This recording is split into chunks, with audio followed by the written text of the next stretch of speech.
Halo guys, selamat datang di informasi.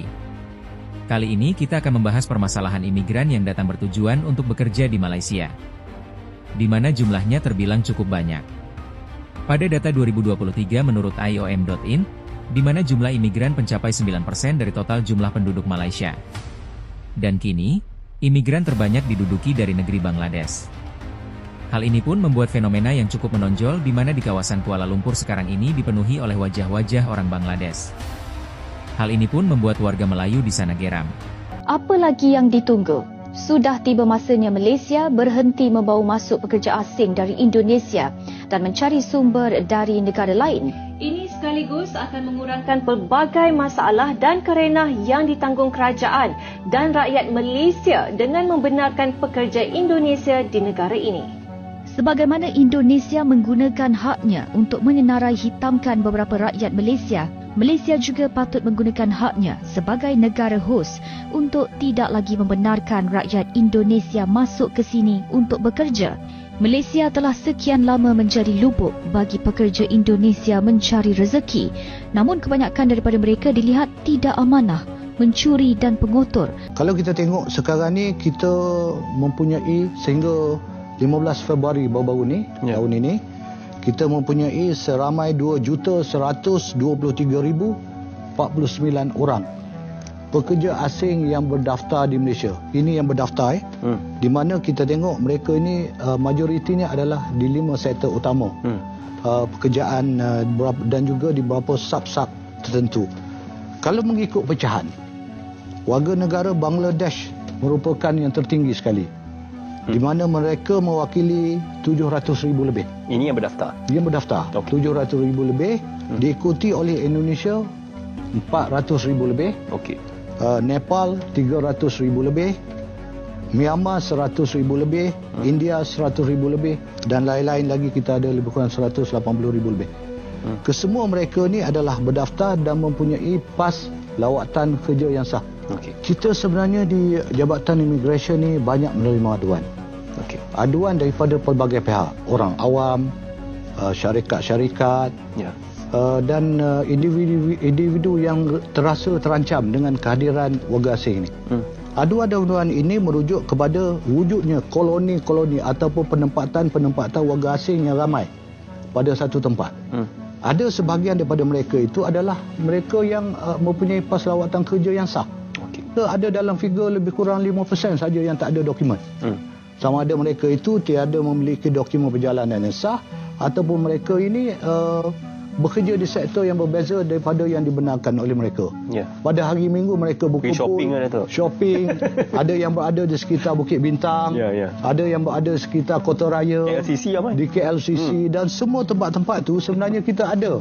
Kita ada terima aduan sebegitu. Kenapa ramai sangat di situ? Kenapa ramai sangat di sini? Jadi apa yang kita buat? Kita pergi buat pemeriksaan. Kita pergi semak dokumen mereka dan majoriti daripada mereka mempunyai dokumen. Mereka mempunyai pas lawatan kerja sementara yang sah. Ini saya ada dekat Sungai Buloh, Kampung Baru Sungai Buloh. Saya pun tak tahu, baru hari ini saya tahu ada Kampung Bangla kat sini. Ada Pasar Bangla. You boleh tengok ramai Bangladesh kat sini. Ada kedai-kedai kat sini. Semua kedai ni warga negara Bangladesh yang meniaga. Tapi, menurut Mahathir, fenomena imigran ini kesalahan dari warga Melayu itu sendiri, di mana mereka tidak mau bekerja kasar sehingga membuat kesempatan warga asing mengisi kekosongan tersebut. Orang asing datang ke Malaysia, orang Cina, orang India datang ke Malaysia. Mereka datang untuk buat kerja yang orang Melayu tak nak buat. Sehingga pada satu masa tu jumlah pendatang tu lebih daripada orang Melayu. Jadi jelas bahawa kalau orang Melayu sanggup buat kerja, ialah kerja tu berat, kotor, kadang-kadang bahaya. Kalau kita sanggup buat kerja, orang asing tak akan datang ke Malaysia. Dan kita tidak akan ada masalah yang kita hadapi sekarang ni, kerana perbezaan antara pencapaian orang Melayu dengan bukan Melayu. Kita dapati orang bukan Melayu yang datang jadi warga negara, mereka lebih berjaya daripada orang Melayu. Mereka jadi kaya. Orang Melayu relatively speaking miskin, dan bila miskin dia berhadapan dengan masalah. Antaranya ialah penjualan tanah. Kita jual tanah, yang boleh beli orang keturunan orang yang migran yang datang.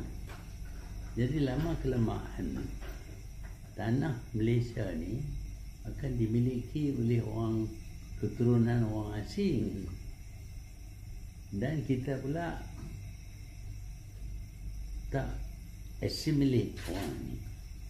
Di negara lain, migran bila datang, dia jadi warga negara, dia gugurkan identitinya yang lama, dia bercakap dalam bahasa negara itu, dan budaya dia semua dia tak berbeza dengan penduduk asal. Jadi tak berpecah. Tetapi di Malaysia ini kita tak dapat nak serap atau assimilate orang yang datang. So dia jadi puak lain, dan dia bila dia berjaya, ternampak jelas bahawa orang yang pendatang ini berjaya. Orang tempatan, bumi putra, anak tempatan gagal kerana kita tak mau buat kerja yang dia buat. Sebab itu saya kata perkataan malas mengali orang marah lah. Tapi hakikatnya ialah kerana kita tak nak buat kerja yang diperlukan dalam negara kita. Orang asing datang sini, akhirnya mereka akan milik negara kita.